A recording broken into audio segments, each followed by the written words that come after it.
All right, you want to say it. Say it with me. Oh, yeah.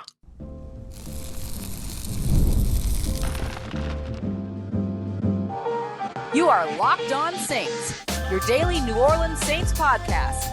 Part of the Locked On Podcast Network, your team every day. What is good, Who Dat Nation and Who Dat family? I am your host, Ross Jackson, New Orleans native, your New Orleans Saints expert and credentialed member of the media covering those New Orleans Saints as a senior writer and reporter over at Saints News Network. And on today's episode of Locked On Saints and New Orleans Saints, do surprise with another day 2 DB, which is creating a lot of question marks for what the New Orleans Saints secondary will look like going into 2024. We're going to take a look at where KoolAid McKinstry, New Orleans Saints defensive back, now selected at 41 in the second round. Where does he fit in? What makes Kool-Aid good? It's the sugar, obviously. No, I'm just kidding. We're going to go through what makes KoolAid McKinstry good, and we'll dive into the big question mark around Marshon Lattimore and why this feels significant, but might not be as significant as you might think when it comes to the selection of the cornerback. Sometimes it's about the player that they're selecting, not the players that are already on the roster. We appreciate you very much, as always, making Locked On Saints your first listen of the day every day, and for being it every day or here on the show, which is a proud part of the Locked On Podcast Network, your team every day. And today's episode of Locked On Saints is brought to you by our friends at LinkedIn Jobs. LinkedIn wants to help you find the qualified candidates you want to talk to faster and for free. So post your job for free today at linkedin.com/LockedOnNFL, and terms and conditions apply. So the New Orleans Saints trade up from 45 to 41 to select Alabama cornerback KoolAid McKinstry, 5'11", 198 pounds. A couple of interceptions over the course of his career, a lot more when it came to his ball skills, when it came to breaking up passes, 25 passes defense over the course of his career. But beyond the player that was selected, which we're going to break down the things that make KoolAid McKinstry a very good prospect here in a little bit, the big question mark doesn't really center around KoolAid McKinstry, does it? It centers around Marshon Lattimore. Lots of rumors circulating, conversations circulating around the potential trade of Marshon Lattimore, citing things around, not necessarily rushing to get back out on the field, some other mentions of things like, not being at the facility, things like that. Like there's been a lot of stuff that's been floating out there.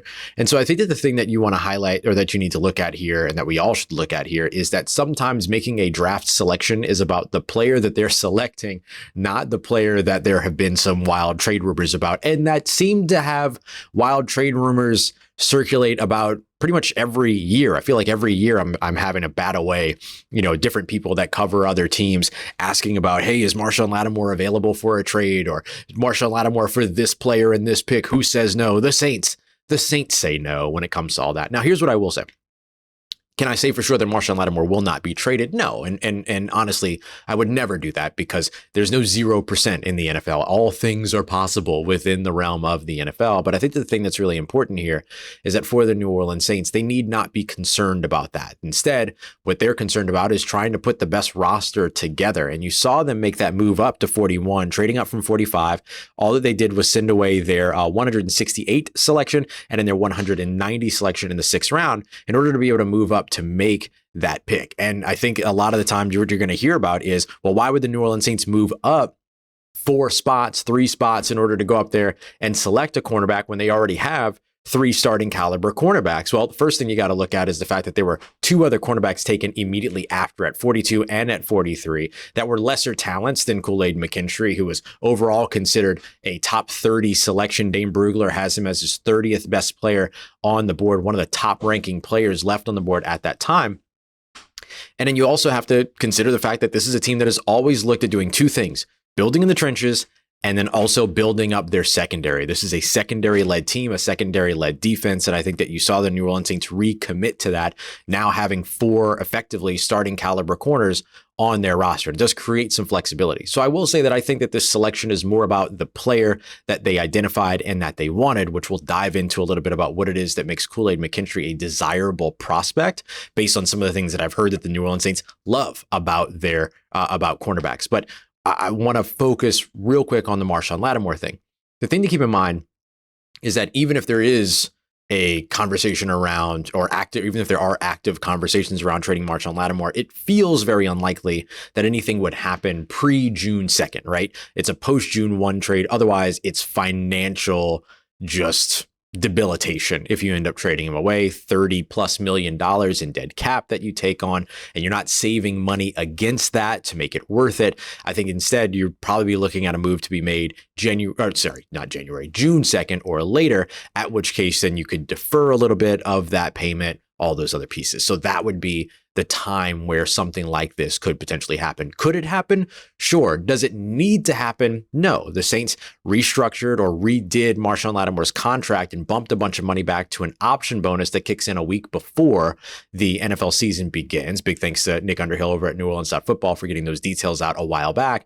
But another big piece of that, thanks to our friends over at Over the Cap, was that option bonus is set to automatically prorate if it does kick in. So you end up not taking on a ton of money right off the bat. This isn't uncommon practice for the New Orleans Saints. They tend to know what they're doing with contracts. So I think that if there's anything that does happen with Marshon Lattimore, it is a post-June 1 situation.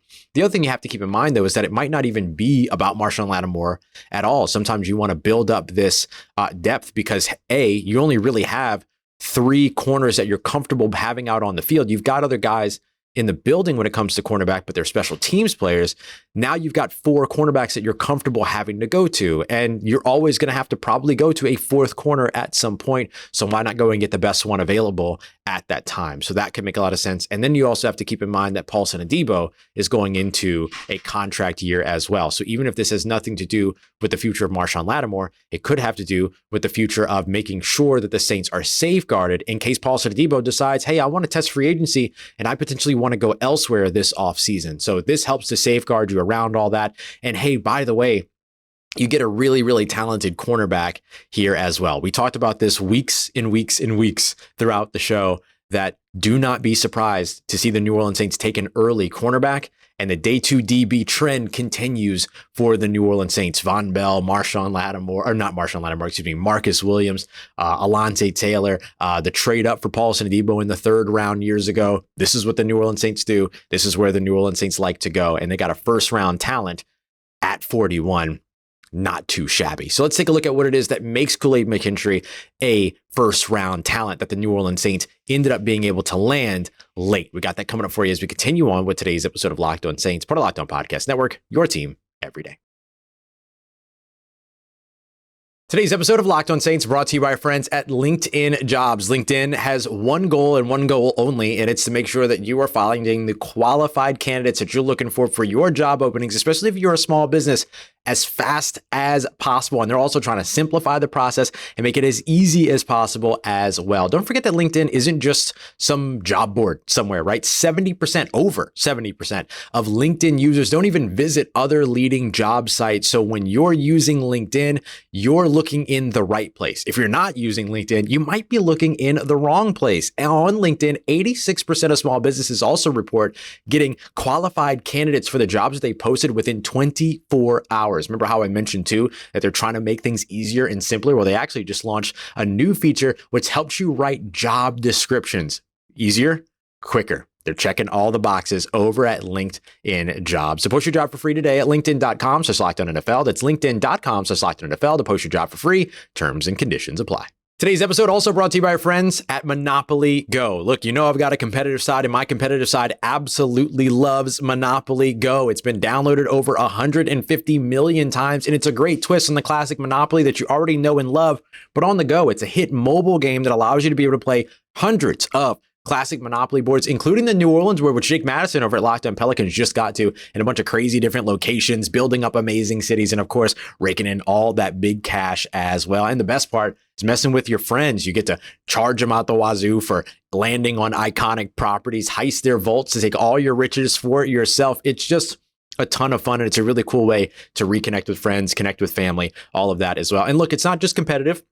You can also team up with your friends from all around the world in time tournaments and huge rewards that you can bring in with that as well. So go ahead and join in today and get started with your friends. Head over to the App Store or Google Play and download Monopoly Go for free today. Once again, that's on the App Store or Google Play, Monopoly Go. Let's Let's get it, Who Dat Nation. Maybe all the conversation around the Kool-Aid McKinstry pick might be circulating around Marshon Lattimore, but let's not lose sight of the prospect here and what it is that he is set to bring to this team. Whether he's a starter in 2024, whether he's a starter in 2025, whether he contributes, however he contributes, whenever he contributes. Let's break down a little bit about what it is that brings Kool-Aid McKinstry to New Orleans and what he brings with him to the Big Easy as well. Now, there's a lot of different ways that we could potentially see Kool-Aid McKinstry have an impact his rookie season. He's got punt return experience. He mentioned today when we spoke to him after the selection that the new kick return rules kind of make kick returns feel like punt returns, so he's really comfortable there. But beyond all of that, I think one of the things that's really important is that the Saints have spent a lot of time with their top 100 selections investing in premium positions here as of late. Back in 2021, you kind of saw this all start to where you saw them invest in edge rushers, invest in wide receiver, offensive tackle, cornerbacks. The only exceptions have been Brian Brzee at defensive tackle, who ended up having a big impact his rookie season. You saw Pete Werner selected a couple of years ago as a top 100 selection. And last year, Kendre Miller, who they have big plans for and high expectations for as well, was also a top 100 selection. Everybody else outside of that, Chris Olave, Trevor Penning, Peyton Turner, you can go to Isaiah Foskey. Now you also look at this year with Kool-Aid McKinstry at 41. You go back to yesterday at 14. I just realized that 14 and 41 are flipped. That's when my brain started to short circuit there for a second. But Talise Fuaga. I mean, you've got all of these guys that are able to come in now at premium positions to have major impacts for you in the top 100. And this is what we have seen the New Orleans Saints kind of do over the course of the past couple of years. That's different from what they had done before then, to where we saw a lot of, linebackers, interior offensive linemen, defensive tackles, a lot more defensive tackles, position safety, these guys drafted in top 100 selections, running backs as well. And so I think, or tight ends a little bit. So there's these opportunities here, or not opportunities, but there's these situations here to where you have now seen the New Orleans Saints do something different with their top 100 selections, and Kool-Aid McKinstry continues that trend. As we come to you live here, or not live, but recording here at the New Orleans Saints facility, we all kind of looked around when the Saints traded up at 41, and we were like, oh, okay, here we go. Saints doing their thing. They spotted their prospect that they really wanted. They went up and got him. Just to kind of outline a little bit of what I was discussing earlier about, why they moved up to 41 from 45. If you look at it, the Saints moving up to 41 allowed them to land Kool-Aid McKinstry. After that, Kamari Lassiter, the cornerback out of Georgia, went to Houston at 42. Max Melton, the cornerback out of Rutgers, went to Arizona. And then we saw another late run with Mike Sanderstil going to the Commanders at 50, and so on and so forth. So it's pretty clear that it's very unlikely that Kool-Aid McKinstry would have made it to the New Orleans Saints at 45, hence that jump up. So what is it about him that made them go? Well, one of the things that I'll tell you is that the New Orleans Saints absolutely love corners that rely on fundamentals as opposed to simply natural skill. And this is something that I think a lot of NFL teams like on their defense, on the defensive side of the ball, is that if you get out of position, if you lose a rep, if you do, if you get behind a step or anything like that, that you're not just relying on your natural ability, but instead you're relying on your fundamentals, you're relying on your training, you're relying on your core principles to get you back into that play, to get you back into the game, to get you back into making an impact.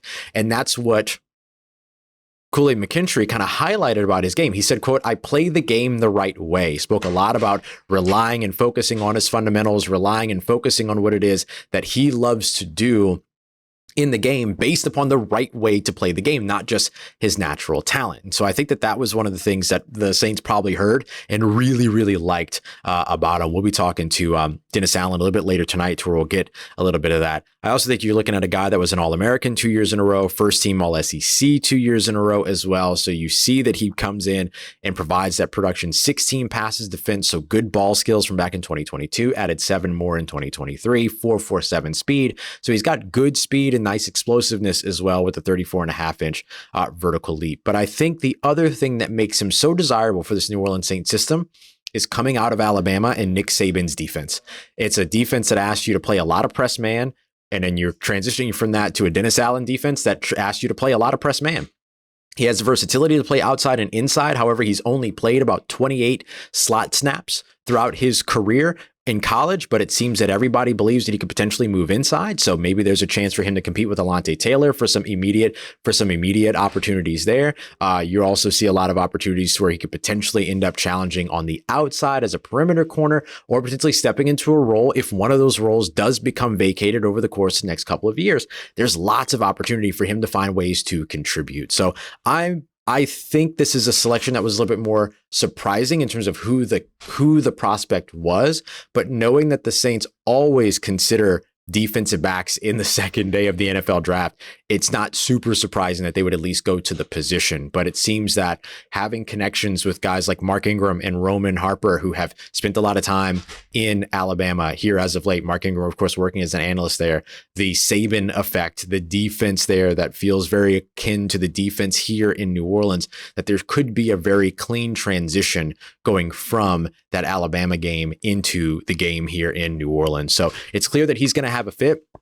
It's just about how soon will he hit the field and how will he contribute. So a big time storyline that we're going to be watching for the rest of the season, or the rest of the off season now, the rest of the summer, is what happens with Marshon Lattimore. And then watching KoolAid McKinstry compete to see where it is that he potentially has an immediate impact, or maybe he doesn't have an immediate impact his rookie season. And instead the Saints have stocked in a very, very talented corner over the course of this draft cycle to get them ready for next offseason. And I know that that would cause a lot of tizzies out there because he's not making an immediate contribution, and he was a second round pick, a top 50 pick, and all those other things. But look, this is how you build teams in the NFL. So let's see exactly how this ends up all panning out. So if I'm giving this one a grade, I'll hold with a C for right now, just because I think that we're still waiting to see kind of what the impact is, and then we'll reserve judgment to move that grade up or down based upon how quickly KoolAid McKinstry can have an impact and what it means for the rest of this defense as they move into the 2024 season. We appreciate you very much, as always, for being here with us and making Locked On Saints your first listen of the day every day. We'll be back with you all throughout